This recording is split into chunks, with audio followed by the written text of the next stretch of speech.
Hello, and once again, YouTube and all our fellow subscribers. Here we are on our weekly show, BOP Houston Rockets podcast. Today, we're going to talk about quite a few things with my boy Dante, my boy George.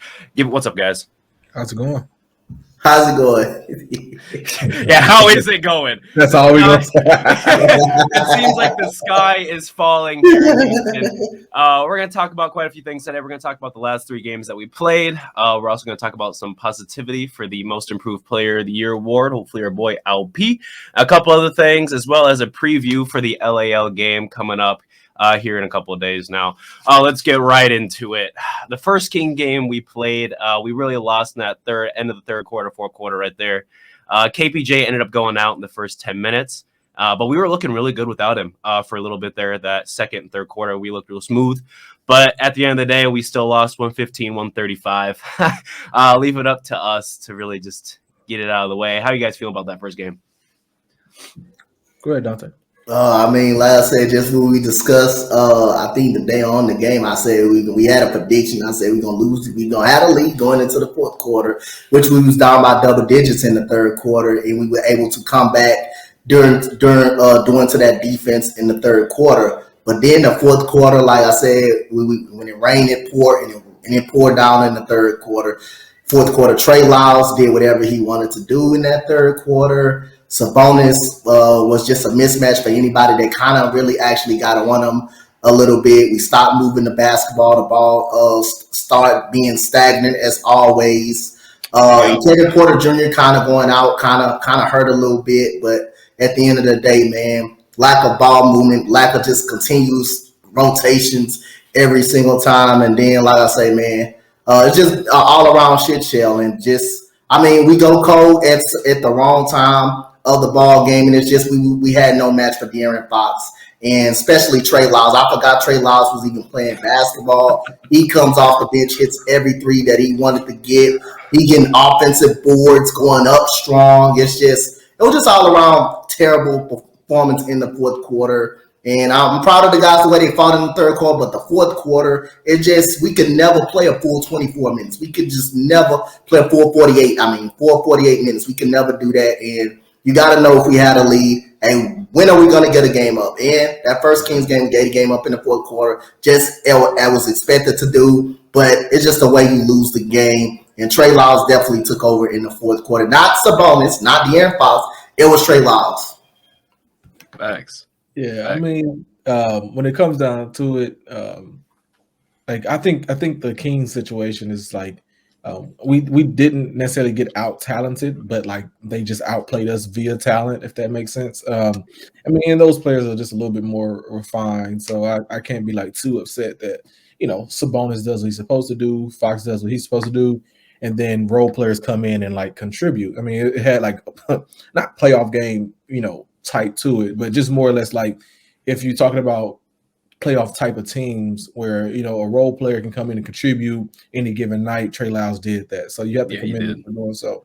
But that being the status of the Rockets is like the coaching staff and the way that we utilize our players and maximize our players. And you will see a theme as we talk about all these games moving forward. It's just like we haven't maximized how to use players. So even with KPJ on the court or without him, we could say that our style of basketball play was immaculate. I got we were moving the ball more, people were saying. And it's like, well, yeah, we moved the ball more. We've also come out many games before and moved the ball before this 4-game stretch and still went away from it within the 2 quarters, within the third quarter, fourth quarter, whatever. So there's something to be said about the way that we like strategically approach the game as it pertains to like our coaching staff. And then also like when you talk about keeping up energies and such, like if you are a young guy in the NBA, if you're just anybody, if I played in the NBA and I was just a regular veteran 5 years in or whatever, and I not only was going up against my opponent, I was going up against the ref, which that was also something that we acknowledge that happened in that game. But I'm also going up against my own coaching that takes me out of the game whenever something isn't going I don't know what the reasons is. You take people out, but it's just like if I'm having a good game and if I'm contributing and then they sub me out of the game, I just don't even know what type of head case I would develop from that. You know what I mean? So it's a lot of things that can be said about what the Kings did right, But as you look at the Rockets team and you see what we did not do to contribute any form of winning basketball, as far as like just strategically, a lot can be said there, and it starts with coaching. I've been saying that for a long, long time now. Facts. I think we're all in agreement now that Silas really needs to get up the hell out of here. Yes, But we'll get to that. We'll get to that. Yeah. To back up though, I did like your point regarding like the playoff, not necessarily like atmosphere, but like a playoff team. Like when they want to come in and get the win against us lower guys, they're just going to come in and get the win. You know, I mean, they've got depth compared to us, and the Kings have for the first time a competent coach since 2009. It just kind of happens to us, you know. Overall, too, some of our guys really got complacent there. Jalen shot 9 for 25 from the field to have 26 points, and that was pretty atrocious for our boy. And Jabari, that boy Jalen, man. Calm down, man. Calm down. Well, he's my go. And then Bari shot 3 for 8 for 8 points. You know, our 2 top 3 picks both shot under 50% for the game, and you know didn't really produce. But overall, as a team, you know, we shot 65% from the free throw line, which we've seemed to been a much weaker despite losing Christian Wood, who wasn't a great free throw shooter. We've been a much weaker free throw shooting team comparative to last year, and we also shot 46% that game as well. You know, they shooting on a 46-39 split. You figure it would have been closer than a 20-point game, but you know, at the end of the day, we just really letting it get away from us. Yeah. However, there was one good thing to take away from this game. Al P. He really came out and got that triple-double. The youngest center, not just in Houston Rockets history, but ever to get a 10-10-10 triple-double. That's awesome. At age 19, that was a good feel-good story. Despite it being on Sabonis, who isn't that great of a defender, he was putting that boy in a blender left and right. You could see the Hakeem footwork kind of coming in there. That was pretty nice. It was pretty nice to acknowledge some of that. Hopefully, we get to see more of that, and we'll discuss more of that, but in the future.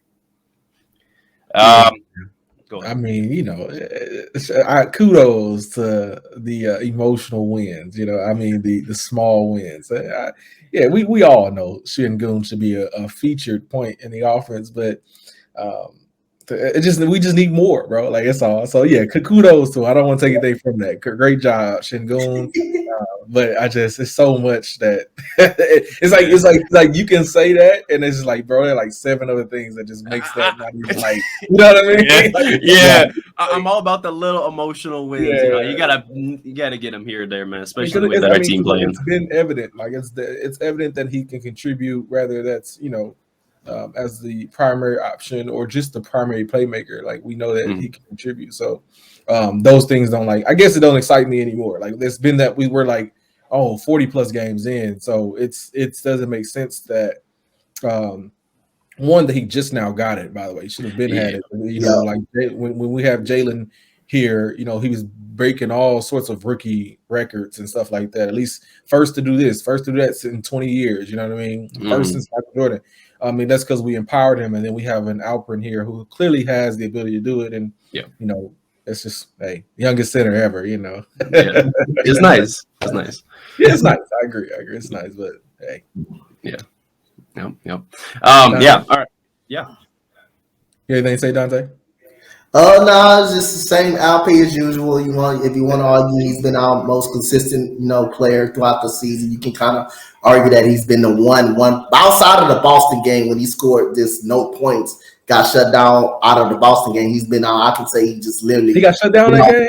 Man, he scored a goose egg against Boston. I don't think he got shut down that game, though. He got shut down. That's a lot more context there, but we'll let you ride with that. Yeah, in that game, he scored no points in that game. That was unacceptable. Outside of that game, he's been he's been our most consistent player for us efficiency.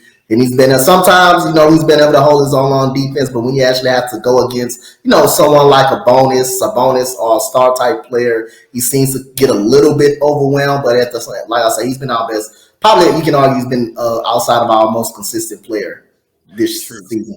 True. Regarding that, though, his defense, I think his defense is actually pretty solid. Other than the second Kings game, I thought overall the last 8 or 9 games or so, his defensive intensity has picked up. He's been able to pick on reads and screens a little bit better. I feel like he's really been in the film room picking up on some of those little like ticky tack things that we were really being critical of earlier in the season and last year.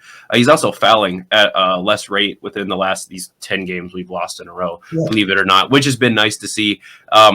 And despite that, people are still hating on his defense. He's 19. The Jason Tatum. He's only 19. His defense though, like getting a better physique, which I don't know if he will ever get it. A lot of European players don't come here and get better physiques.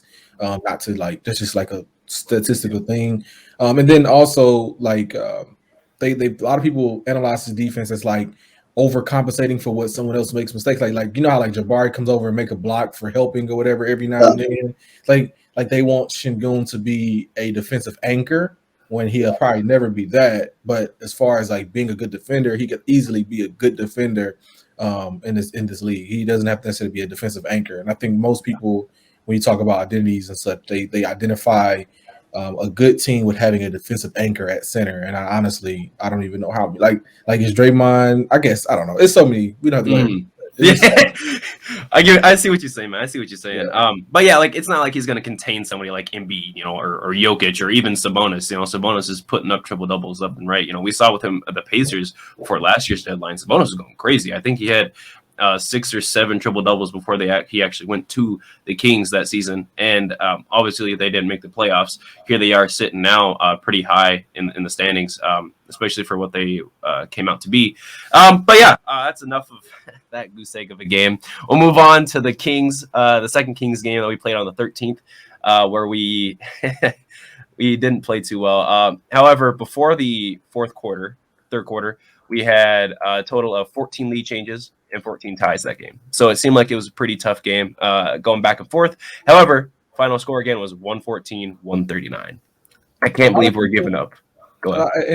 And as a person who like I watch the games and then I go back and look at the analytics of it, it's like we'll take that game. A lot of people took this game and ran with the ideas like, hey, this is why we don't need this and we do more of that. And it's like, I mean, those are the same talking points we've said all year long, so I don't want to like harp on them. But like that in that particular game, things looked a little bit better early on and then fell off at the end. And it's like that has been a theme throughout the season, actually. So like a lot of times I get flack on Twitter, like when I call people out on agenda pushing, I call people agenda-based arguments, is that I get the contextual way that you formulate your point and your argument, but you're only getting to that point because you believe something solely. And that solely belief is like so many people on this team don't want Kevin Porter Jr. here. So many people on this team don't want to see Josh Christopher here anymore. They want to see more of Şengün and more of Jalen Green, right? But we don't identify facts that even when it comes to these situations where we get blown out by 20, 30, whatever, it's like I often refer to we miss a lot of shots that we should make, right? Yep.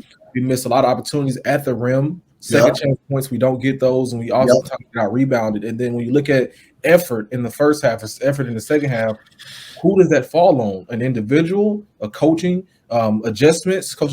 Like what does that even embody? And that's the point I want to make. Even more so for me, I identified in the second half of the game, like forget all the KPJ talk. It's how are we making any form of adjustments or just like keeping energy and flow? Why doesn't this team compete from start to finish? Like Coach Dante said, a full 48. How can we even get that type of contribution or type of mindset to stick around? And I do believe I have an answer, is that I do again think that the way that our coach approaches the game, where if we're going to go through Alperen Şengün, we're going to run through him all game. If we're going to go through Jalen Green, we're going to run through him all game, rather than saying we're going to do what works. And if it doesn't work anymore, we're going to give a different look. And if that doesn't work, we're going to give a different look. And then we're going to keep cycling through some sets of one of those three. You know what I mean? And maybe even throw in some different looks here and there.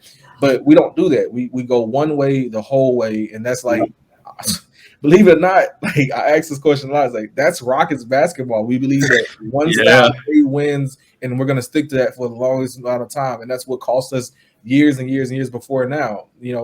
Rockets basketball is played one way. to the detriment of how we play. Period. Yep.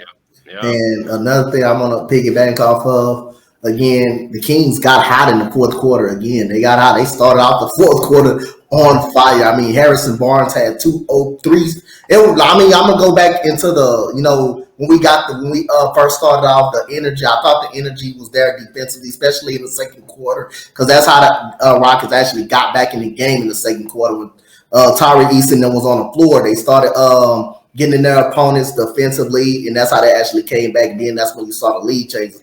But Malik Monk gets hot in the first quarter with 3 straight threes. Now you go back into the fourth quarter. Harrison Barnes has 2 straight threes open in the fourth quarter, and everything kind of unraveled on that one. We couldn't get us offense. We couldn't get a board at all. They got all kind of second chance opportunities. Sabonis was just a beast inside, but again, his talent level is so good. He's an all-star.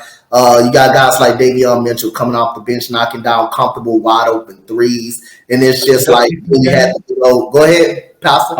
I was asking, was that the help defense game? The comments of the help defense came out that game. Yeah, it wasn't no help defense on the open threes. That wide. Well, that's what led to. So like the help defense is that we'll sag off of one player to help the ball carrier, which leads to an open three. That's what. The one corner three. It was a screen on. It was a screen set, and I don't know if he didn't try to fight over or nothing. Nobody was right there but the person that got screened, and that led to an open 3-pointer by Harrison Barnes. But the effort level just don't be there in the fourth quarter, and the Kings again just got hot in the fourth quarter evidently. And then we couldn't second chance rebound kind of killed us. They scored 21 points off of They scored 21 fast break, 21 points off our 15 turnovers pretty much. They were capitalizing off the turnovers pretty much. Like I said again, they made 23s. They made 23s, and if you're coming in the game and you're struggling shooting the 3 ball, the Rockets are a perfect team to shoot the 3 against. The Rockets perfect team to shoot the 3 against. So it just came down to lack of energy. Lack of effort, but it's the same thing like Pastor said, same down team. Fourth quarter, no adjustments by Coach Stephen Silas, and it is what it is. I mean, that can't just all be players. That's all. Yeah. Like that's not an individual player. That's not a it is a culture thing, you know what I mean? But it's not an individual player's fault that we give up fourth quarter leads or fourth quarter effort in general. Yeah. I agree with that. That's facts. Additionally with that, I mean, it really, what happened really that game was that third quarter blowout. We scored 26 points, but we allowed them to score almost double that. They had 43 points in the third. I mean, the game was real close up until that point. And then the fourth quarter, we put up 22 to their 27, so either way, we got outscored towards the end of the game. But it sucks when we can only get 9 fast break points to their 21. We were supposed to be a run and gun team. I know we've harped on this plenty of times on this pod, plenty of times on Twitter. But, I mean, as young as our guys are, there's no reason to be slowly lackadaisical bringing the ball up. Shouldn't be any slowly bringing that rebound up. We got to be quick, make sure we get like an efficient bucket, of course. But, and the most efficient bucket is at the rim. Yet our guys just want to take the ball out from the paint and dribble it out like it's 2K and then pop the 3 like everyone Curry. And that is very annoying. Yeah, and again, that's one of those things where that's not an individual's I guess that's not I guess someone said before, and I would even argue to be okay, if that's true, then I would like to pose that question. If one player is dictating that, it's hey, I want to ISO shoot a 3, and coaching is I'm guessing powering that. I have a lot of concerns for just not even just the player, the coach too, in the front office in the case. But nonetheless, though, we're not a running gun team. You know what I mean? And even if that was our identity, and the coaches are instilling that, then the coaches have failed at doing so. You know what I mean? So, and that's across the board. That's top down. If Silas has gotten with, oh my God, what's his name? Hollins and such, and they've gotten together and they say, look, we're going to play this type of defense or run this type of transition offense to lead to these type of scores. Well, they have not done any jobs together to lead to that form of basketball. So that's one problem. 2 problems is that since we are running half court sets and we're running 5 out or 4 out, 1 in, there's no effective playmaking being called or just I guess like easy shots being created, no motion or anything that leads to Yeah. any form of open shots that like I can even feel happy about. So like yeah, like even like it's so crazy. Like I'm saying this over and over, but I'm trying to give it even in different ways. Like even when you're gonna be consistently happy about, oh yeah, they're moving the ball. I honestly feel like they're moving the ball at random. Like they're not doing it deliberately. They're not moving it in a way where like we're trying to get to this particular type of shot, or we're trying to get to the rim, or we're trying to get a pick and roll that leads to this off-ball screen in the corner. Like we're not creating any type of thing with our passing. We're just passing the ball. And then like even if that does lead to some good shots, that's by accident, not by design, is my point. You know what I mean? And so what are our coaches doing to like actually bring some form of like deliberate and high IQ basketball? You know, we don't run and gun. We don't call half court plays. We don't have easy shots. Like it's like I don't understand. It's super frustrating. Like I sit and I love this team, and I'm here as a Rockets fan, and I debate with people all day before this team because like we don't even like hold the actual people accountable who should be held accountable. Like it's so weird. It's so weird to me. Yeah. I mean, at the end of the day, like we're saying, you know, it's not any individual player; it's everybody. It is a team sport, you know. It's a whole team sport, you know, and it really feels like we just run pick and roll and ISO, and if that doesn't work, then we just, you know, we're kind of shit out of luck. Especially when they hit that zone defense on us, you know. Obviously, pick and roll. There you go. Yeah, it just kind of is what it is. Like Alfred Şengün is an ISO player too. Like there's most people that want Alfred Şengün to get the ball more. Getting the ball at the top of the elbow and backing someone down and then creating your own shot that then leads to someone else getting a shot. ISO into a pass is still an ISO ISO play. So one of my point is that even still coaches are not even coaching that. Like that's just natural. Like get the ball to Şengün, let's see what happens. Like that's not coaching. You know what I mean? Like it's not ISO is good. Like I had a conversation with Frank earlier today on Rockets watching. It was like that was what the conversation around it was like. You know, when it comes to like crunch time moments, when it comes to like playoff environments, when it comes to winning time, ISO is good.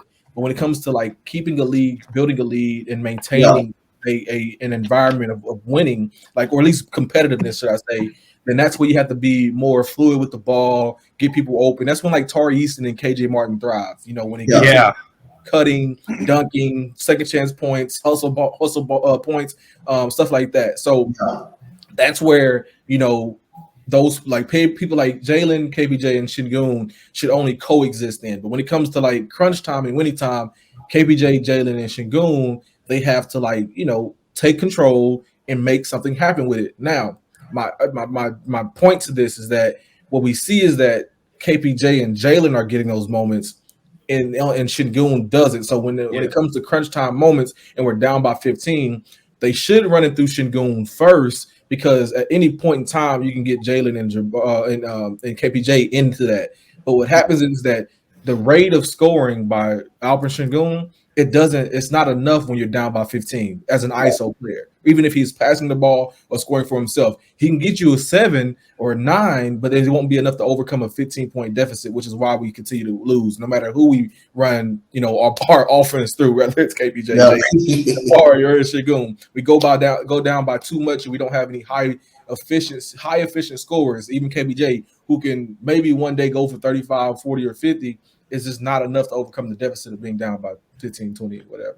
Agreed. And we also kind of like what you said earlier, you know, we sometimes like to continue with like what is working, whether it's working or not working. We just kind of run through one thing. But even when one player is hot, right? Like often we see Jalen go for 22 in the first half, and then he just gets iced out in the third and fourth. You know, he'll get maybe iced 2 shots the rest though. Term that's hard for me to agree with, the iced out part though. I'm sorry to cut you off, but he does not take the same type of opportunities and shots. And I don't know how much of that falls on him, so I don't want to argue or blame it just solely on him. Right.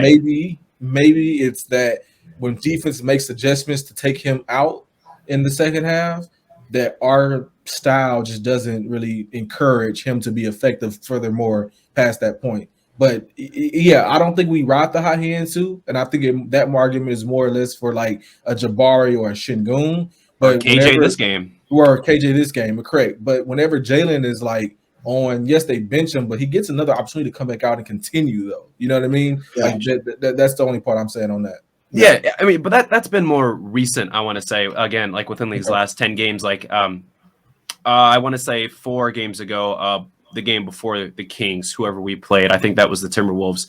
He was doing okay. He was doing all right, and then we got him in the third, got him a couple looks. That was fine. And like you said, so like their defense will adjust, and then the way that we are running our style, it just doesn't account for that necessarily.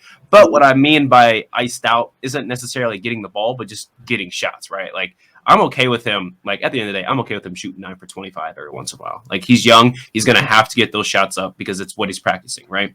Practice makes perfect. We see all players go through these slumps. Every great player who's ever played goes through these slumps, except LeBron, I guess. And at the end of the day, you know, he's going to have to just kind of work for some of these, and they'll eventually fall because we started seeing that mid range towards the end of last season. That last month where him and KJ just went crazy, or KPJ just went crazy. You know, putting up almost 25, 27 a night there. And then his last game against the Hawks, I believe, where he put up that 40 piece, it was all mid range. You know, he's got to get off those pick and roll screens around the corners.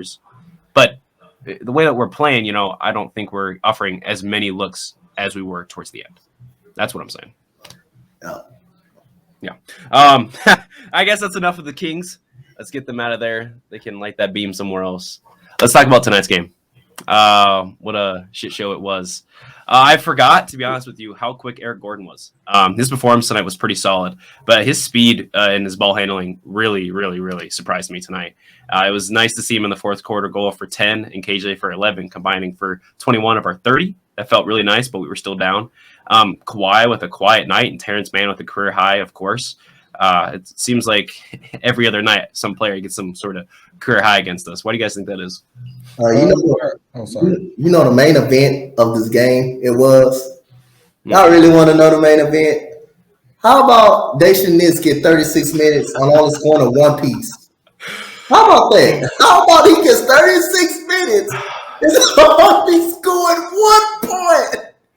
Tata Washington had 50 points the other night, and Daishan Nix, who's been buried on the bench, just had one. He started tonight. He started at 36 minutes and could get 1 point out of 36 minutes, man. You just can't make this up. Kawhi Leonard was absolutely on fire in the first half. First quarter throughout the first half. It got to the point. Kawhi Leonard didn't want to pass the ball in the first half. That's how hot he was even in the first half. KJ Martin had a dunk contest all in the first half. He was great. He was awesome today. Eric Gordon surprised. That not surprised about Eric Gordon, but he went 1 for 5 from the 3, but he was scoring 24 points tonight. Josh Christopher 2 for 9, 0 for 6 from the 3. Wish he could get more playing time. Wish he could get more playing time other than having, you know, Garrison Matthews out there chunking up shots and, you know, like he's Steph Curry and, you know, they should have playing 36 minutes and only having 1 point. But we had 20 turnovers today. The Clippers scored 62 points in the paint on us. The paint was just sweet today for some reason. But, you know, that's the main event I kind of want to talk about, and that comes into coaching. Daishan Nix 0 for 2 from the field, 0 for 2 from the 3, 1 point, 36 minutes. Enough that need to be said. I don't need to say nothing else. That's right there my problem. 1 point in 36 minutes. I don't even need to say nothing else. So the idea of career high, to answer your question, Preston, the idea of a career high and why so many players have success against us, to say the least, is for a while, you know, I would have attributed and would have agreed that, like, yeah, you know, we have just the worst backcourt in the NBA as far as defense is concerned. But our coaching, our defensive coaching or defensive philosophy, let me just say coaching, our defensive philosophy, okay, how we play defense, help defense over committing. We take risk. It was like when we attack the ball lanes rather than where the ball is going to close out, we attack the passing lanes. And we try to use that to I guess accumulate fast break points. It only works with like 2 players, maybe 3, like KJ, Tari, and like, I don't know, some random person whoever feels it that night, like Tate will feel it that night and go grab it, right? But the point being, it's like whenever you do it for like Jalen and KBJ, when they're there, is that, you know, they have to then recover, and then that man has an open three. And that's when then what happened in this, particularly this night, is just that our defensive style, and then it doesn't work.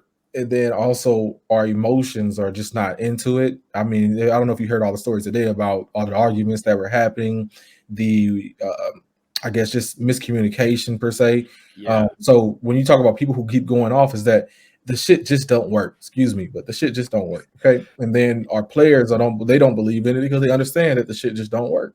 You know, so I understand that like like you can feel like a player is just bad. Like people say, even LP is just bad. And he's had someone knock down a three. That he was like he was in drop defense later in the later part of the game, and someone knocked down a three. And I mean, of course, you can say, well, damn, that's on Şengün. But we know, like I know, like I clearly see how we play defense. It's like it's not it's not even a like a zero negative defense, like a defense that like just keep us above water type of defense. It's a very negative, very minus defense, no pluses. Like I don't see any room for understanding how over helping and over committing while playing passing lanes and playing drop center defense is leading us to any form of points. It doesn't lead to turnover points. It doesn't lead to out rebounding the team. It doesn't lead to closeouts. It doesn't lead to steals. We don't lead the NBA in steals. You know what I mean? We don't lead the NBA in transition points. We don't lead the NBA. We're not even top 5, top 15 in rebounds. Like so. What is the reason that this style of defense sticks around? I have to believe that's Silas, but also have to put a lot on Hollins. I know that there's said to be frustration even in the coaching room. I don't know who it is, but all of it has to go. You know, all of it has to stop. We have to transition to something different, a different outlook on how we approach defense. Because as players, like they come here, even to earlier, like to the point of like people taking our players serious. Like Nick Batum even came out and was like, I'm going to take LP a lot serious, and then like does it. You know what I mean? It's like that's just like how, bro, like we don't have any pride in nothing that we do, and it doesn't work. So that's why we don't. So hey, I just I don't want to get on my soapbox, as some people call it, but it's just been real. It's been a real rough season. To quote Eric Gordon, you know, there's been no improvement. You know, the eye test says like he's a lot of the problem too, though. Like a lot, you know, we don't even call him out for the he can say, oh, those comments are legit, but like, bro, you don't. The no improvement falls on you too. You're the vet, and I hear KJ is the only one that's talking on the side. But vet, you know, facts. You know, it's just been real depressing this season. I mean, 10-32, you know, out of 42 games that's just abysmal. We're the worst team in the league yet again for the third time in a row. It's just been real tough, especially when it comes to games like this where we're so close. You know, we're so close. We got Amir Coffey looking like Jose Alvarado 2.0. You got Daisha Nix throwing the worst inbound. So close. It's like so close to in terms of just keeping up with like playoff teams. You know, we're right there. Like at the end of the third quarter, we were 90-91 right before the fourth.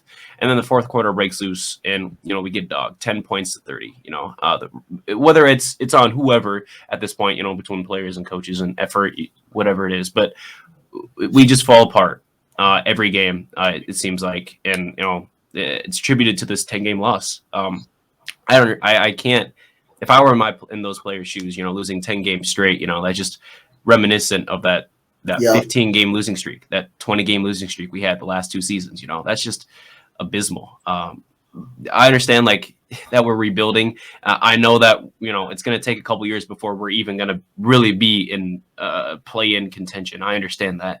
But you look at teams like OKC, you know, Lou Dort, fantastic two-way player. You know, they're giving him his time, his minutes, and letting him shine here and there. He's putting up 14 points a game, but his greatest skill is his defense, you know.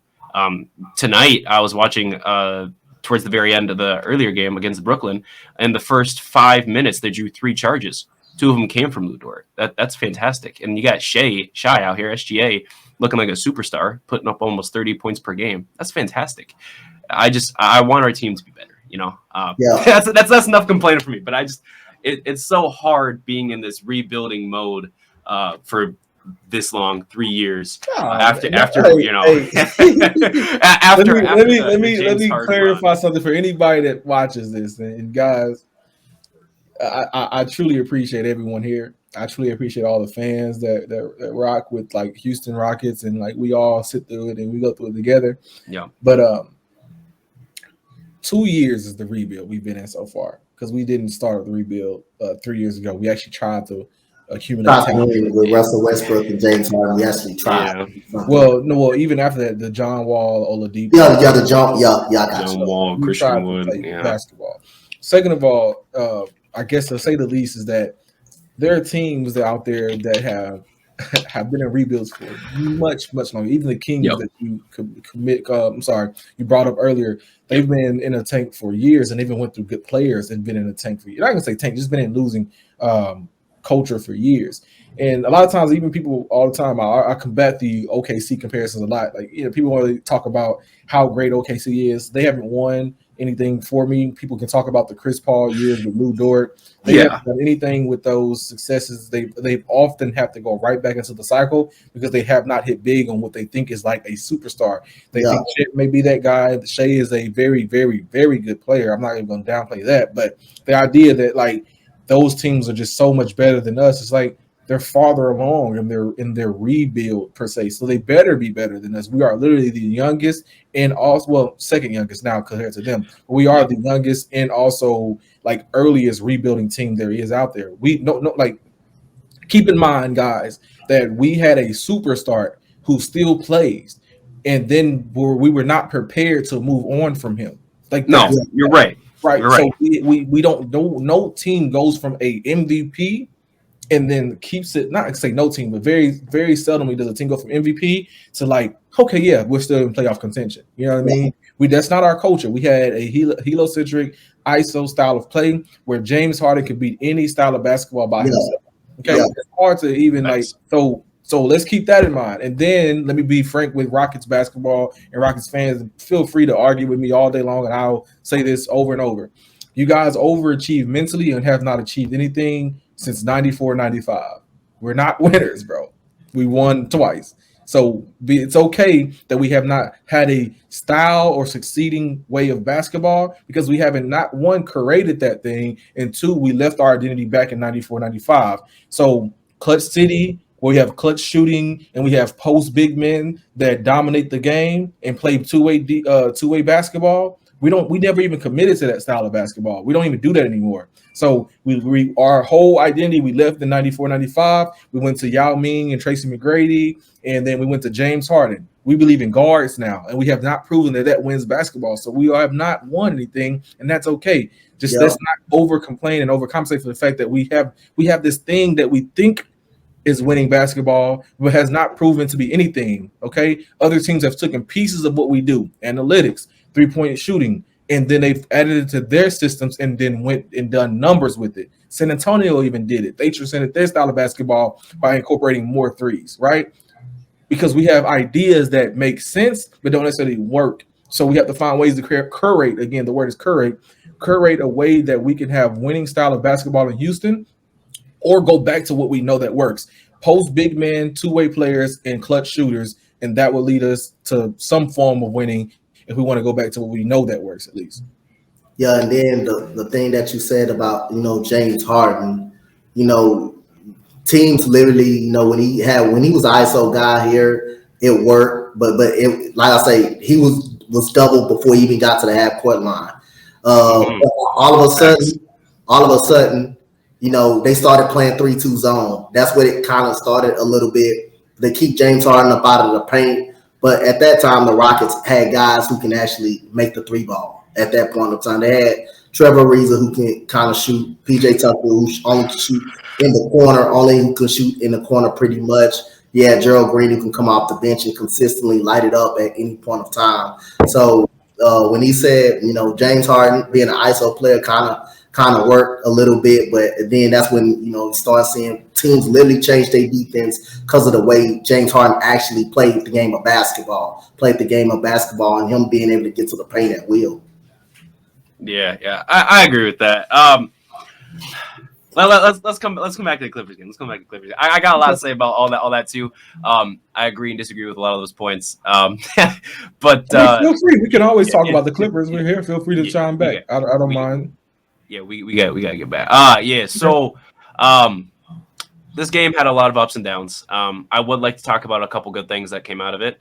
Like you guys said earlier, the KJ Dunk Fest. That was phenomenal. He tied his dad's career high in dunks in a game with 7.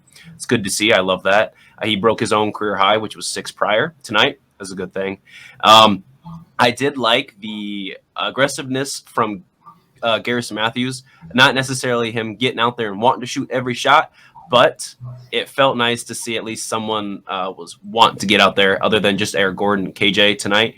Felt a little nice. I did also appreciate the ankle breaker with Tari. I don't know if any of you guys saw that. I don't know who was guarding Tari Eason in the second quarter there, but he had this nice little hezzy step back move, dropped whoever was in front of him, went to the cup, missed the layup as per usual. But that felt real nice. It was a nice little personal win for me. I love Tari. I'm big on him. I'm really high on him. But yeah, like you said earlier, the Şengün 3, obviously he's making it because he's wide open down low. They play in that drop coverage. But it was nice to see Şengün shooting a 3. Very rarely is he shooting those this season. I don't know what his percentage is right now.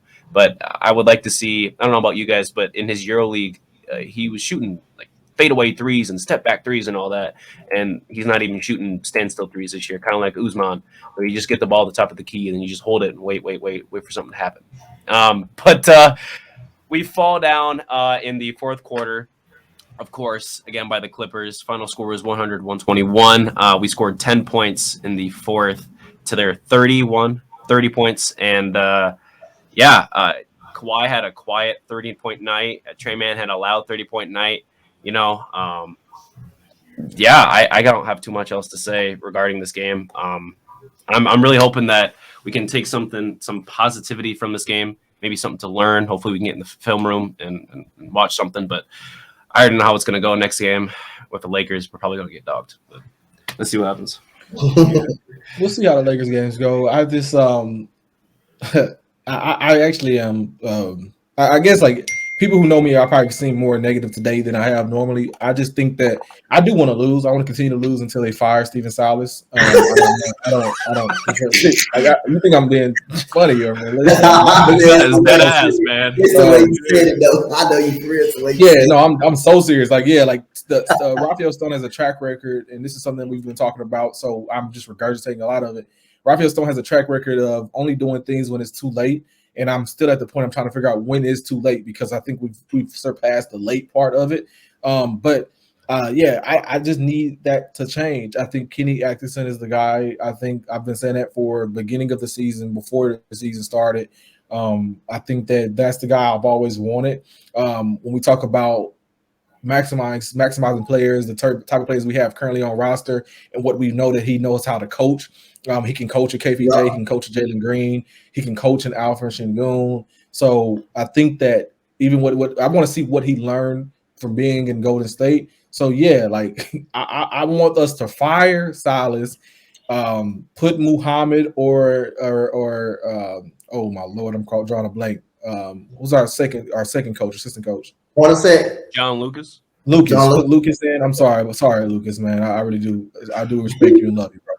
Put John Lucas in, or put Mahmoud in as well. Let them coach the rest of the season. If Kenny isn't ready to pull up and contribute, but we definitely need to move on fast, just for emotions per se. Someone said before, it's like at the detriment of the emotion or detriment of the development of the team, and I agree. It's like this is just terrible and horrible for our young guys. This does nothing for our guys, bro. This is what we're doing. It does nothing for it. So. Yeah, you did remember what I said, Press, that I said, Stephen Silas, I won't be surprised if this man get fired early. The way this season is going, we said that the last pod, I think they should consider him firing him early and moving on. I don't think it's really too late. I said that just enough is just enough. The man, just enough is enough. He's an assistant coach at best. And again, Kenny Atkinson, interesting that you brought that up. Well, look what he did in Brooklyn. D'Angelo Russell. That's my whole point. So that was. I don't want to cut you off. I just want to say that's my whole point is that Yeah, the Brooklyn I know what you part said. is why I want to hire him. The Golden State part is I want to know how much further along has he gotten, because if he can just do what he did in Brooklyn with those minimal assets and players, absolutely, I think that he could be a good winning coach and a long-term coach for the Houston Rockets. That's why I did my hand the way you did it, because that makes me bring up Brooklyn. He took that team to the playoffs. They even got a game out for the 76ers, who was a better team. But not only that, the way he, D'Angelo Russell's career is going pretty much, is stopped going down in flames a little bit. He having an issue with the Minnesota Timberwolves, but he was an all-star. He was an all-star in Brooklyn. Jared Allen. He developed Jared Allen, and he knows how. There you go. That's like you see it. You see the vision. Again, like I really appreciate it. Took me back to Brooklyn. Took me back to Brooklyn. Yep. I was just saying that more and more people are coming along. But if you go check my tweets, I'm pretty sure I'm the pioneer of the whole Kenny Atkinson look. I do know he was a candidate in the Houston before, but I do know that like I'm the one who like often brought him up and often pushed it. Not only is like and now you see him, obviously a little bit more happy because this is a good topic. Rare occurrence. Enough that we have a conversation on like, hey, what is KPJ and what can he develop into in this league? And I often give comparisons of 3 players. I think that D'Lo is the most easiest comparison and trajectory that follows along with what KPJ is and can be. I think that De'Aaron Fox is the best case scenario, and I think that if you wanted to see a very hard pivot to like a productive player, Jamal Murray is that as well, being like a don't need the ball in your hands, but a scoring one who can pass the ball.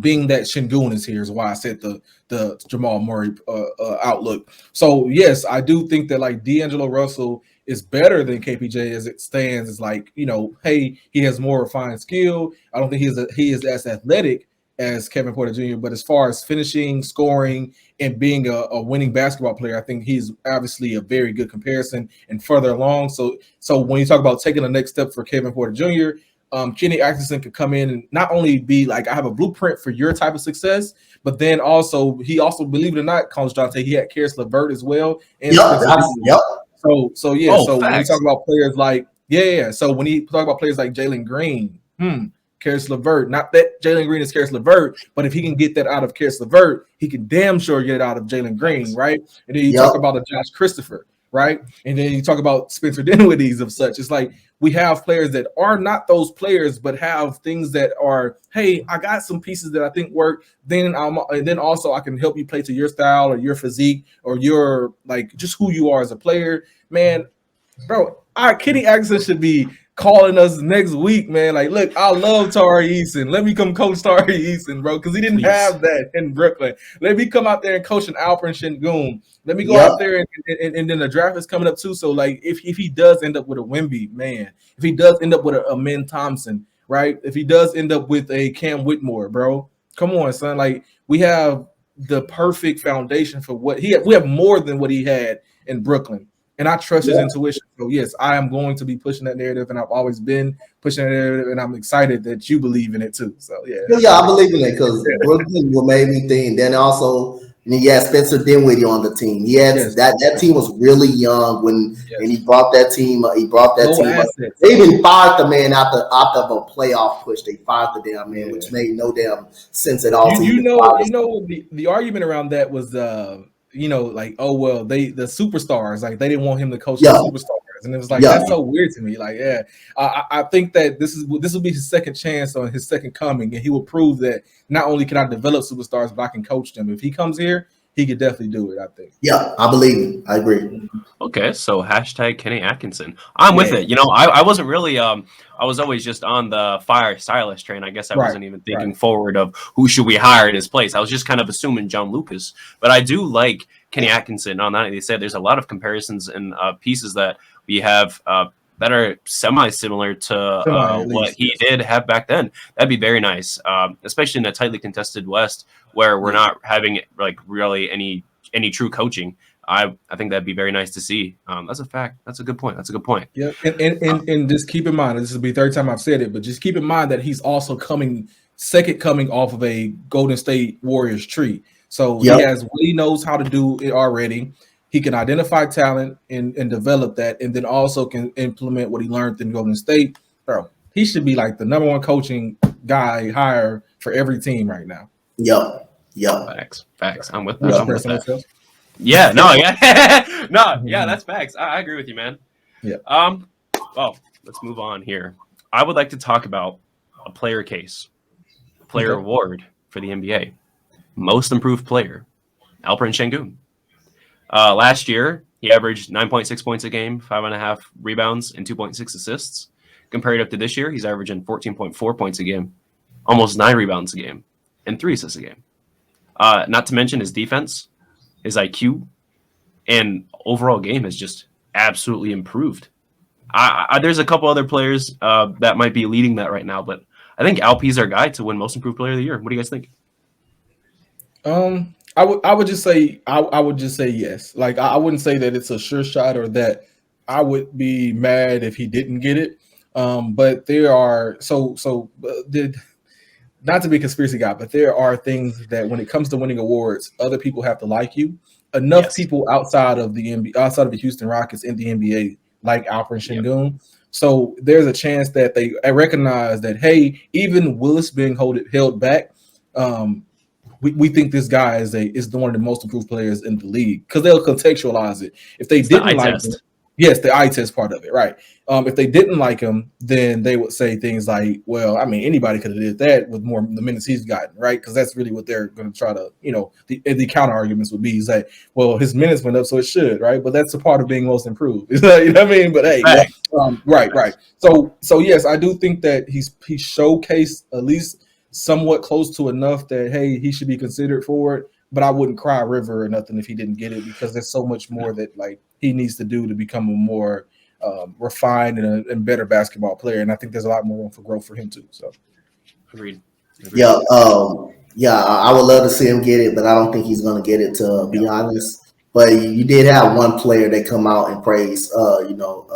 That was Jokic. He did say when we was playing him in Denver, he did say, I think the Rockets should run their offense through Jokic, Nikola Jokic, through LP, which is speaking highly of LP's game, because in those 2 games, him and Jokic was, especially the first game we went to Denver, he was going right at it with Jokic. Jokic come back, he goes back at it with Jokic, and Jokic definitely speaks highly of him, but I don't think he's going to get it. I just think, like Pastor said, you got to be mentioned in the well-known, but he is well-known, and people know when you play him, you're gonna get the best out of him. He's the best, no doubt, probably the best player. He's the best playmaker on our team. He's been, like I say, he's been most inconsistent player outside of the goose egg game. He's been our most consistent player. His defense kind of improved a little bit. His defense improved. I'm not gonna kill him because when you go against tough power forwards and tough centers every single night, like a Sabonis, I'm not gonna kill him for that. They're gonna make their shelf tough baskets, but other than that, he's not going to get the most improved player. But obviously, he deserves some consideration. But obviously, I think he's not going to really get it. Yeah. I mean, so a lot of that too is also because he's a second-year player, so they're assuming he's going to take that kind of jump anyway. Especially since he is starting, there's probably going to be some consideration with that. But like I said, it's really the eye test. There's a lot he has to work on. Yes, obviously. But I mean, just as a second-year center that is like a 3rd, 4th, 5th, or sometimes 6th option, he just really makes the most out of every play. And like I see him all the time off of NBA University. Shout out NBA University on Twitter. Their stats with Alperen Şengün, where it's like he's shooting X amount of hook shots, and he's got like the 3rd or 4th most percentage at the rim with that, or he takes X amount of shots near the basket. And he's top 5 in field goal percentage around that, all the time I'm seeing stats like that about him. And yet, it doesn't seem like that it's they're almost expecting him to have that kind of thing. But we can't really say we expect that when at the end of the day, he's, not even seen as a scoring big, even though he's one of our most efficient scorers on our team. And he's one of our most effective scorers. Yeah. So one thing about him, he's not afraid. He's not afraid to take it right, come right at you. He's not afraid of it. He's not afraid to back you down in the post. And he always going to kind of make the right play on the offensive side of the ball, whether it's a pass or trying to go up strong with a basket. So I mean, again, he's very much an improved player. He kind of, like I say again, he did very well last year for a rookie, very advanced, and then he's doing more and more improvement this year. Playmaking has really been good, setting up guys for open shots, and him being able to score and shoot that, hit that hook shot consistently as well. Had a nice floater over Zubac earlier today. A spin move, almost that floater was almost at the free throw line that he made. That was a nice floater that he hit over Zubac. Go ahead. Is it okay if I say something just off base a little bit about? Go ahead. I do think that he's a very good talent. I do believe in him. I like him a lot. I guess like I really do worry about his physique moving forward. This is not nothing in the case of like MIP or anything like that. I think the conversation is well deserved. So I just know that. But as we look at him again, when it comes to competing in the NBA, he has to get quicker.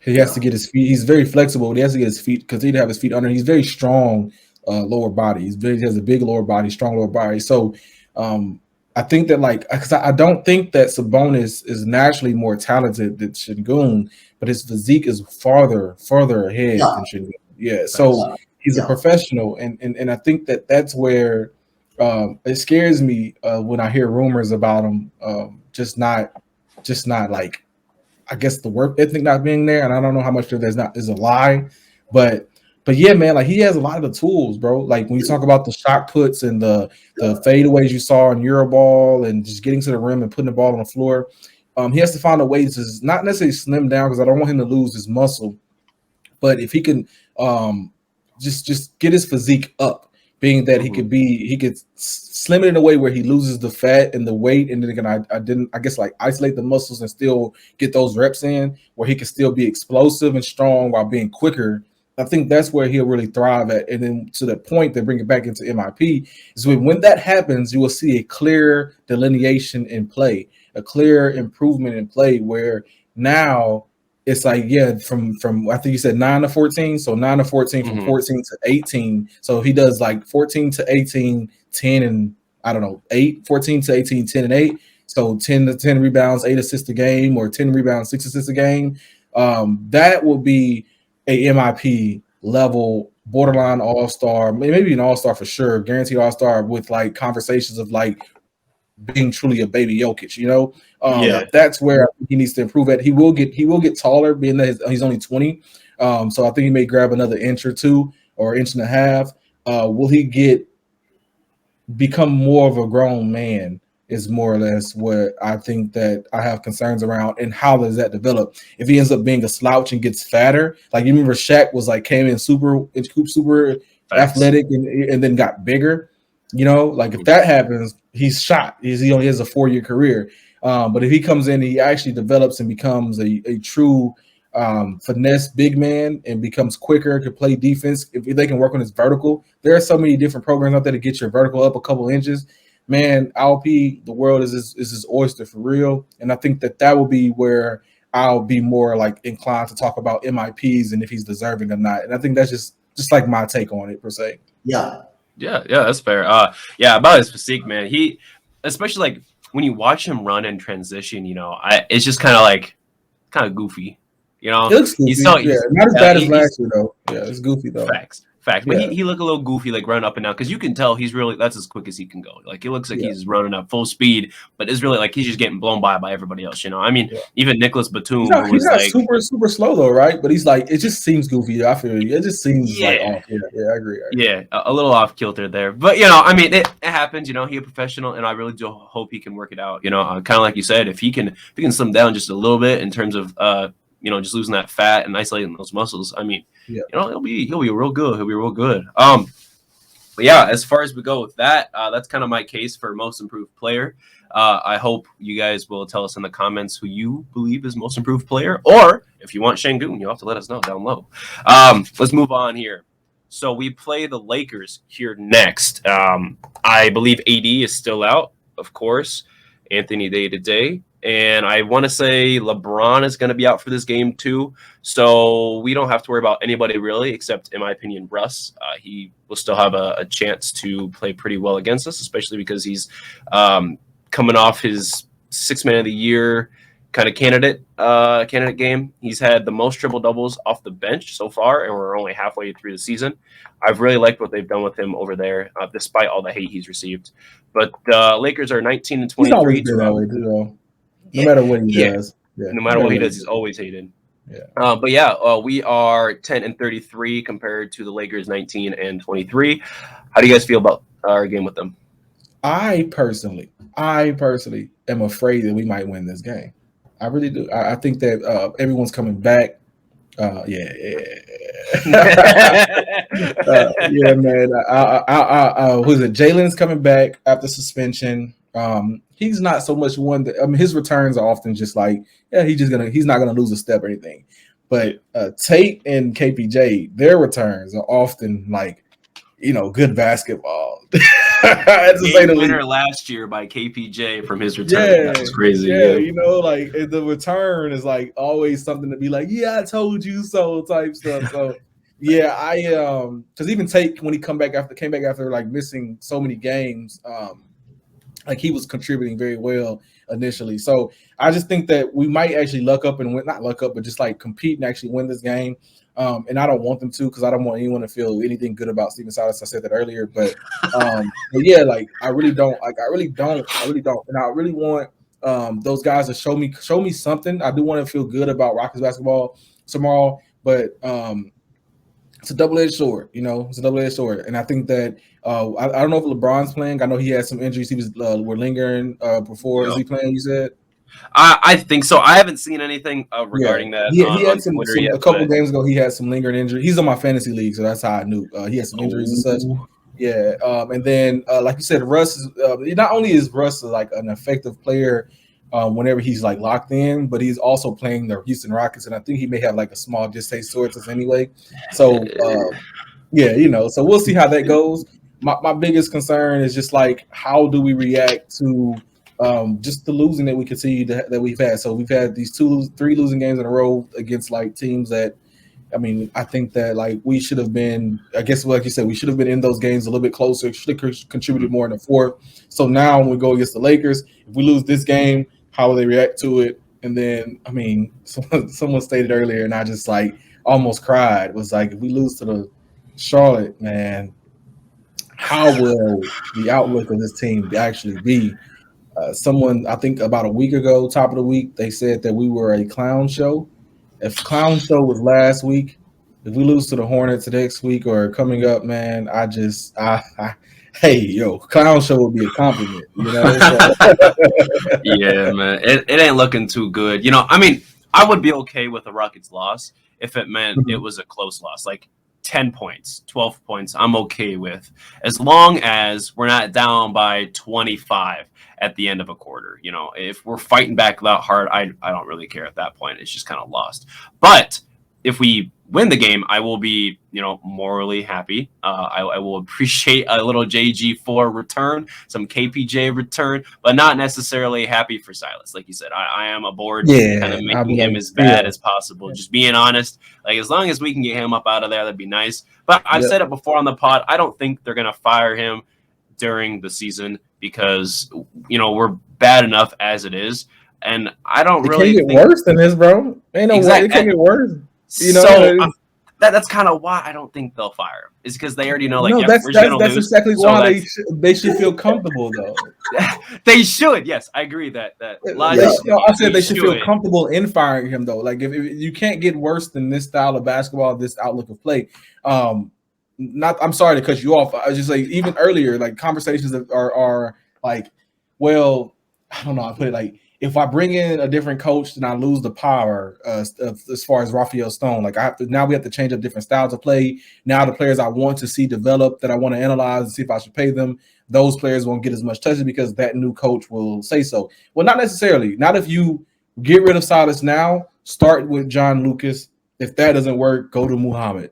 I'm sorry. If you go, so you can do that and still be on par with power retention, which I don't even like that comment anyway, as far as power retention is said. But yeah, like we can move on from Stephen Silas easily, and it won't change nothing that we're on par. We won't get a better draft pick, or I'm sorry, a worse draft pick. We won't get super winning basketball, but what we would get is morale change, and then we'll hold people accountable, which is what I'm looking for. Development, holding people accountable, and keeping the young guys happy. We're hoping for that. I mean, like you said, Charlotte Hornets, the Detroit Pistons. It's just how you're gonna lose, how we lose to them. If we get blown out and don't even make it a game, which is I expect probably the Rockets at least make those two teams a game. They're just about worse than us. They're on the same rebuilding kind of mode than we are. If we lose to those guys, depending on the outcome of the game, I got a feeling Steven Silas won't be here that long. And like Pastor said, why is it too late to fire? Why is it too early to fire? I mean, don't you know that what was that coach name? That coach name from Cleveland. He got fired 30 when he was 31-12. That was the year Cleveland, matter of fact, won a championship with Tyronn Lue. That was David Black. He got fired 30. Is that Black? Yeah, it sounded like Black. That was David Black. You got Derek Fisher was fired during the season, early during the season. So who's to say it's too early? I mean, it won't hurt to get them out of here early. So at the end of the day, man, if we win, we ain't jumping. I ain't jumping up and down for this. Well, again, we could though. What else can you do? Is the point? It's like there's no other. Like, you can't. So besides firing Steven Silas, because the stuff is just not working. So besides firing Steven Silas, you can go. What you have to go more extreme. Like what you have to fire Raphael Stone, or would you have to like begin to consolidate picks? So let's trade Alperen Sengun and Kevin Porter Jr. and go get an All-Star this year. Like none of that makes sense. The only sensible thing to do is fire Steven Silas so that you can begin to formulate some outlook or perspective of this team that's positive. They did the right thing and they fired Steven Silas. Now what will they do next? Because that's what that at least resets the outlook. The hot seat is now will be okay. They did something right. What else can they do? Period. Facts. I mean, the longest. So in the Silas era, since we're on our boy, the longest losing streaks. Yeah. I gotta read that now. Yeah. So longest losing streaks in the Silas era, done by Brad on Twitter. Number 1, our 20-game losing streak in the 2020-21 season. We all remember that. That was the John Wall tank commander season. That was I heard in Memphis, and after that we didn't get our next win until John Wall actually came back. That was against Toronto. Yeah, that was a tough season. I won't even lie to you. And then we had our 15-game losing streak in 21-22. So just last year, the year before, that was quite interesting. Then last year we also had our 12-game losing streak. So that's 35. 47 losses in streaks between 2 seasons. And then this year, we are on our first 10-game losing streak. I mean, as a coach, I don't even want to know his record right now. But has anybody ever had a worse record? So I tried to like explain this to somebody too. Like, bro, like even if we say we're gonna stick it out with you, Steven Silas, right? I have never ever heard of a coach that has been the worst coach in NBA history by record and then went to subpar. You know what I mean? Yeah. There's also like no statistical chance that he would even overcome that. So he will always, no matter for the next 5 years or 10 years that he's a coach here, even if we become good and even if we won playoff games and even if we won a championship, he still wouldn't overcome that because that losing record is the worst, bro. So even if he went like 40 games, 50 game wins, right? It still will end up being the worst. Like he'll just be bad. Then I'm like, bro, I hate to say this, but I get so much slack for being just like me, I guess, on Twitter, and I know things I say hurt feelings. But like, if you pay attention to like the record, I'm sorry, the lineage that he comes from, his father was a bad coach. He's a bad coach. He went to the teams that he's coached with and for and participated on have been terrible. So even when you give like the one time that he was with, I think Rick Carlisle in Dallas, right? Yeah. That Rick Carlisle is a good coach, right? He's doing to the Pacers, right? So it's like you have to like understand that like you didn't get Rick Carlisle, you got the offensive coordinator of a guy who couldn't run his own defense in his own team. They didn't give him the head coach spot. They gave him an offensive coordinator position because he was not good enough to be a head coach, but he was good enough to coach. Yeah, offense. And even then, he had a very good player in Luka Doncic that anybody, I would argue, anybody, like think about this. If Luka Doncic is the second coming of James Harden, which he is, James Harden can be James Harden under any coaching style. Did it matter that he had Stephen Silas? No, it didn't. Yeah, he was still putting up 42 and 10. Yeah. There's no track record to show that he would turn it around, that he has any form of winning culture, that he's a good coach. His father wasn't a good coach. His coaching tree isn't good. His lineage isn't good. And that's okay. We accept that. There's no turning it around with this guy. I promise you. It's not. Yeah. Luka Doncic and James Harden during that time, especially Luka Doncic now, he's good enough. He don't even need to be coached by Stephen Silas at this point. That's how just actually good is. He can do that against with any type of coach in the league, regardless of if the coach is bad. And Paul Silas, Lord rest his soul. He wasn't a very good coach. He wasn't a very good coach in Cleveland. He wasn't a very good coach in Charlotte. He wasn't a very good coach overall. So that's just a track record that the Silas has got. And Stephen Silas was assistant coach and only was coaching the offense because of the talent was around. Basically, Luka Doncic was leading basically the offense. And Dallas, Rick Carlisle is such a great coach. Dallas was one of the worst teams to ever make the finals and beat LeBron James. And let me roll it back. 2000, led the Pacers to the finals in 2000. Thank you. And I'll roll it back a little bit and say that like the Warrior parts of Stephen Silas was like good, but like that he wasn't a coach there. He was a player assistant, I believe, there. So I didn't even count that. So like that, those were just learning experiences, and he still didn't take that and anything with it. So I like when they introduced us to Stephen Silas and coming off the Luka Doncic years, I was committed to like giving him a chance because we had James Harden. After James Harden in the trade and the first year of like the wow factor and all this stuff like that, the losing streak, his seat should have been so hot that he wouldn't have made it through Jalen Green's rookie year. You know what I mean? Like I would have blamed so much of Jalen Green's slumps to start the season on him. You know what I mean? I would have got him out there so fast, and he should have been going because it's not like he's prestigious, right? It wasn't like he was like an already proven coach. There was no need to commit the way that do you guys not understand like how much the front office has committed to Stephen Silas alone of saying, "Oh, we're not grading you on wins and losses," that type of comments. Yeah. Oh, you guys put too much. You guys are too harsh as fans on Stephen Silas. No, we're not. No, we're not. If we had Kenny Atkinson, if we had Mike D'Antoni, if we had Frank Vogel, if we had goddamn Rick Carlisle, anybody, any prestigious name, any 5+ 10-year head coach that was here, we would be okay with seeing it through. But someone made a claim. Think about this, guys. Someone made a statement earlier, and I love it. Like when I hear good points, because I just tend to be able to sit back and just, wow, I never thought about it that way.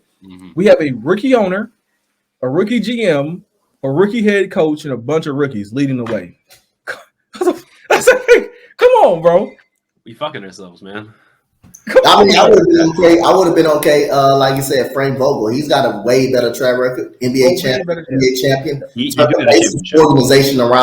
Turned the Pacers organization around, so they ran into the buzzsaw of LeBron James. But that Pacers team was really good defensively, and LA kind of ran him about it. LA development wise too. Yeah. He maximized his players as well. None of those players went on to be really anything that they were in Indiana. Yet I would even say the same for Paul George. Paul George was never the Paul George from Indiana.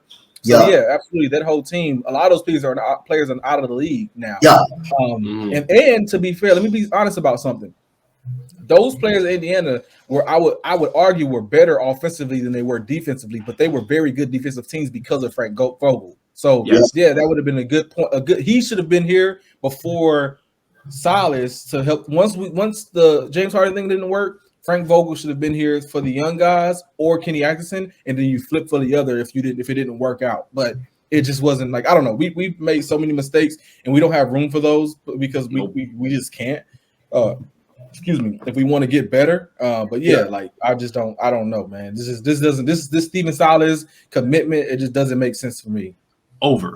Yeah, I've been done with them for a minute. You know, it ain't gonna be too long. Man, I'm telling you, it ain't gonna be too long. It ain't gonna be too long. That's the thing. Like my statement earlier is like you say that, but this GM doesn't believe in doing things proactively. So it may be another year before we actually see him gone. Right. Another thing to keep in mind, just a hypothetical thought, is that what if the idea that this not working, right? So like the Steven Silas situation not working is all behind money too. So like if Fertitta's saying if you get rid of Silas, then we have to continue looking at everything else that's wrong with the organization and even look at moving you, right? So because if you cut Silas, that's money I have to pay, and I want to now like I have to get involved. You just cut off. I guess I don't know his whole contract, but even if it's $5 million, no person who's in Tillman Fertitta's shoes wants to pay that $5 million for someone to sit and then hire another coach. So that's $25 million. You know, so yeah, I don't know what his outlook is on that, but yes, I think that it would trickle down to people that don't want eyes that on them because again, if you fire Silas, how much of this coaching staff do you have to get rid of now too? Yeah. Facts. Yeah. Comparatively to Silas, we were talking about record earlier. He has won 59 games. Okay. Since he started here till now, 59 games. He's lost 158 games.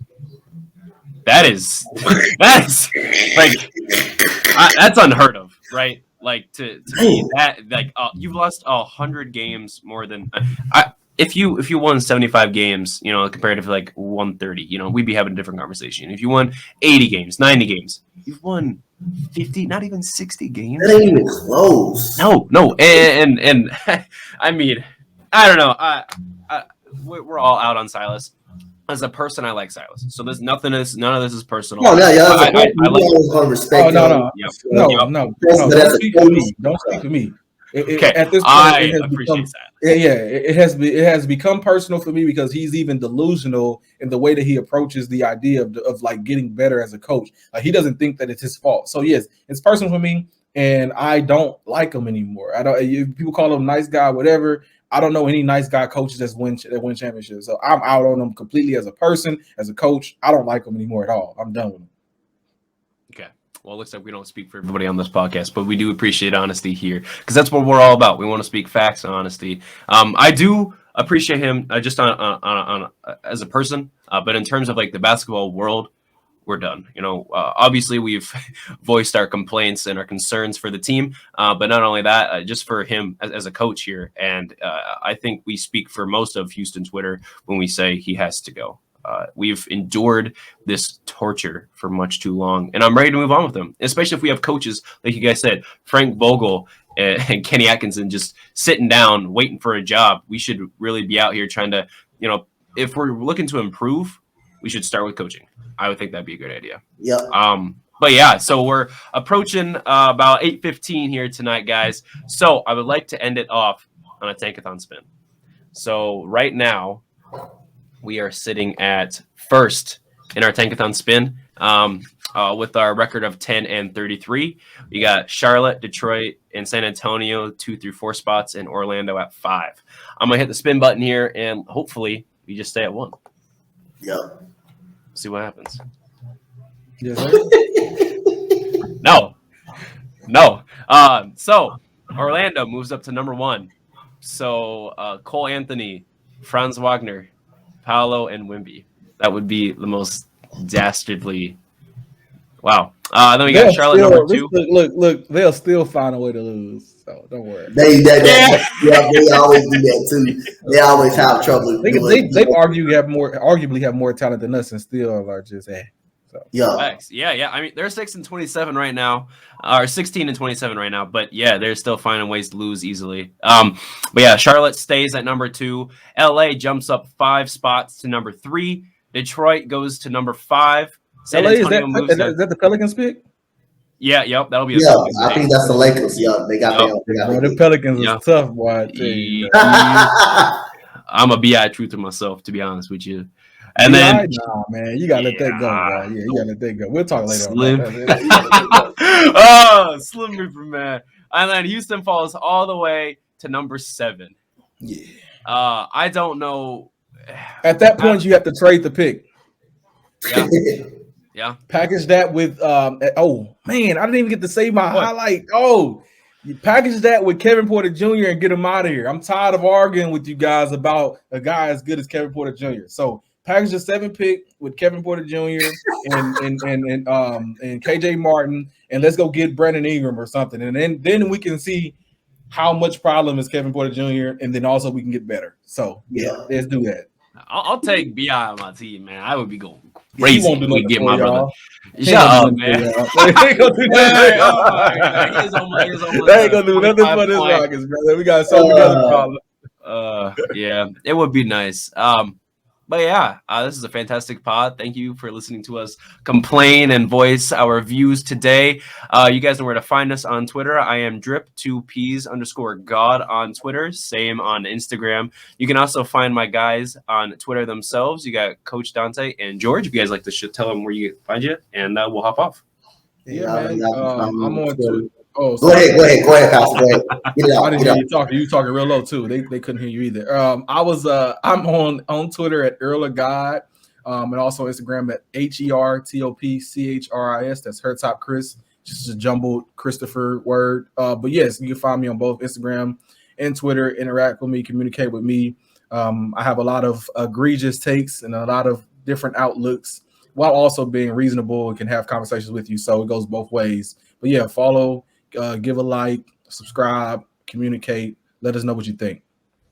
Appreciate the views that we got and the people that we got fans of the show on Twitter as we did last weekend, when we did the podcast. So y'all find me at Coach Dante31 on Instagram, Coach Dante on YouTube. Y'all can also find me at Coach Dante31 on IG as well. And Pastor be doing the same thing in the Texans spaces in the group chat. So love them. Yes, sir. Most definitely. All right. You're muted. Press. Yep. You muted. Like, comment, share, and subscribe on our YouTube channel, everybody. And let us know what you think of today's pod. If you guys want to package up that potential 7th pickup, see if we can get that BI or something else, or tell us and let us know how you feel about Silas. We really want to know. We are here to communicate, and you can DM any of us. You guys have a great night, and that's a wrap, cuh.